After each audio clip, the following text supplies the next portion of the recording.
ঝিনাইদহের মহেশপুর উপজেলার বাঁশবাড়িয়া ইউনিয়নের কুল্লোপাড়া গ্রামের জামায়াতের কর্মী সমাবেশে বিএনপির কর্মীরা অতর্কিত হামলা চালিয়েছে।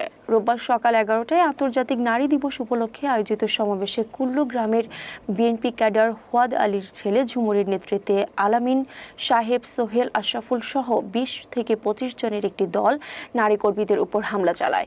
এতে 20 থেকে 25 জন নারী আহত হন এবং তাদের লাঞ্ছিত করা হয়। এ ঘটনায় হাসিনা খাতুন বাদী হয়ে মহেশপুর থানায় একটি এজাহার দায়ের করেছেন। দুপুর 2:30টায় মহেশপুর ডাকবাংলা হলরুমে উপজেলা জামায়াতের সংবাদ সম্মেলনে আমির ফারুক আহমেদ সন্ত্রাসীদের দ্রুত গ্রেফতারের দাবি জানান। সংবাদ সম্মেলনে জেলা সহকারী সেক্রেটারি জেনারেল আব্দুল হাই, পৌর জামায়াতের আমির ইসমাইল হোসেন পলাশ, বাঁশবাড়িয়া ইউনিয়নের আমির জুলফিকার আলী সহ অন্যান্য নেতারা উপস্থিত ছিলেন।